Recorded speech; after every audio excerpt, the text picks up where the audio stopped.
अस्सलामुअलैकुम। उम्मीद है आप सब बिल्कुल खैर खैरियत से होंगे और सबके घरों में रमज़ान के लिए कुछ ना कुछ प्रिपरेशंस स्टार्ट होंगी।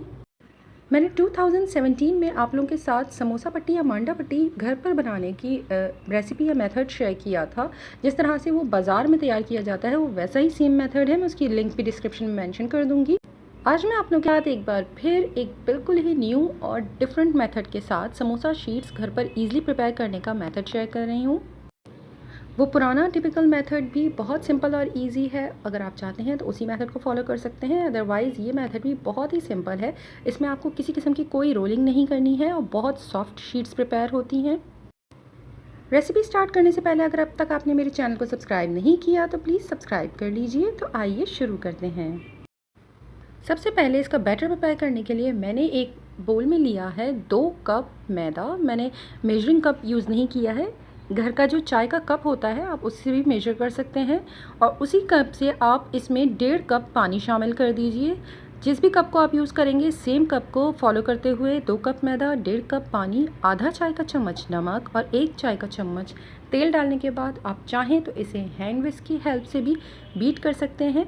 मैंने यहाँ पर हैंड ब्लेंडर का यूज़ किया है। बस सिर्फ ये कोशिश करनी है कि बैटर में किसी किस्म का कोई लंप बाकी ना रहे। अगर आपको लग रहा है कि कोई लंप है और अगर आप इसे थोड़ी सी मोटी छलनी के साथ छानना चाहते हैं तो छान सकते हैं। बैटर प्रिपेयर करने के बाद अब मैंने इसकी कुकिंग की प्रिपरेशन स्टार्ट की थी। मैंने एक पैन में पानी को बॉईल होने के लिए रख दिया है।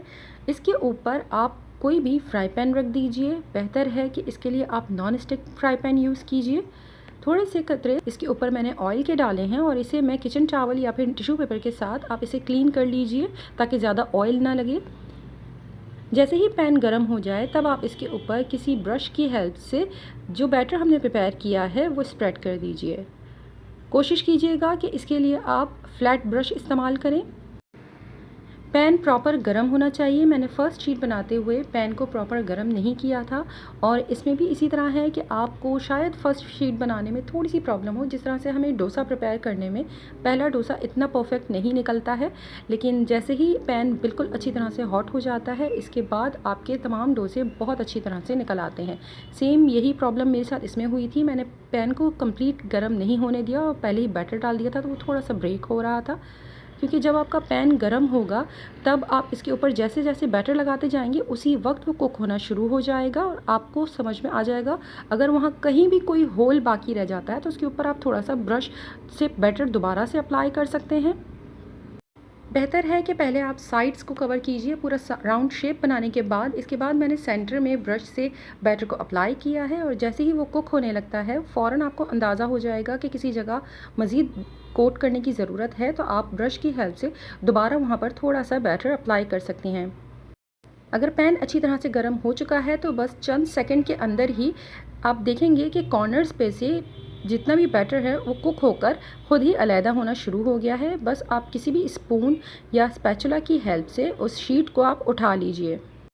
सेकंड शीट का बैटर अप्लाई करने से पहले दोबारा से चंद कतरे इसके ऊपर ऑयल के लगाएं और दोबारा इसे क्लीन कर लीजिए और इसके बाद इसके ऊपर कुकिंग शुरू करें। आप देख सकते हैं कि मैं जैसे जैसे एक कोट करती जा रही हूँ दूसरा कोट करने से पहले ही उस जगह से वो बैटर बिल्कुल कुक हो रहा है। इसी वजह से इसे कुक करने के लिए हमने इसके नीचे एक पानी का पैन रखा है ताकि ये प्रॉपर कुक हो जाए और इसका कलर ख़राब ना हो। अगर हम डायरेक्ट फ्लेम पर रखेंगे तो ये जल सकते हैं। इस मेथड से बहुत ही झटपट सारी शीट्स प्रिपेयर हो जाती हैं। जैसे ही आपने अप्लाई किया और बस 2 से 3 सेकंड के अंदर ही आप देखेंगे कि कॉर्नर्स बिल्कुल अलहदा होने लगे हैं। उसे पकड़िए और शीट को ऊपर खींच लीजिए। तमाम बैटर के साथ इसी तरह से शीट्स प्रिपेयर कर लीजिए। जितना बड़ा आपका फ्राइंग पैन होगा उतनी ही बड़ी आपकी शीट प्रिपेयर होगी। आप इसमें तवे का भी इस्तेमाल कर सकते हैं। अगर आपके पास नॉन स्टिक तवा है बड़े साइज़ का तो उसे भी इस्तेमाल कर आप सेम मेथड को फॉलो कर शीट्स प्रिपेयर कर सकते हैं। सारी शीट्स इसी तरह से प्रिपेयर कर लीजिए। अगर आपको सेम डे ही इसे यूज़ करना है तो फिर आप डायरेक्ट इसे यूज़ कर सकते हैं। इसमें ऑयल लगाने की ज़रूरत नहीं है। आप देख सकते हैं कि कितनी सॉफ्ट शीट्स प्रिपेयर हुई हैं। लेकिन अगर आप इसे 1 से 2 दिन के लिए रखना चाहते हैं फ्रिज में या फिर आप इसे फ्रीज़ करना चाह रहे हैं तो फिर आपको इन शीट्स के बीच में बेटर है कि ब्रश से आप ऑयल की लेयरिंग कर दीजिए। इस तरह से इन्हें सेपरेट करना बहुत ईजी हो जाएगा। तमाम शीट्स इसी तरह से लेयरिंग करने के बाद इसे क्लिंग फिल्म से कवर कीजिए और इसे चाहे आप फ्रिज में रखें या फिर फ्रीज़ कर दें। बहुत इजी मेथड है और बहुत झटपट ही शीट्स प्रिपेयर हो जाती हैं। प्लीज़ इसे ज़रूर ट्राई कीजिएगा, मुझे अपना फ़ीडबैक दीजिएगा। अगर ये वीडियो आपको हेल्पफुल लगी हो तो प्लीज़ लाइक शेयर कमेंट कीजिए और मेरे चैनल को सब्सक्राइब करना मत भूलिएगा। अपना और अपनों का बहुत ख्याल रखें। अल्लाह हाफ़िज़।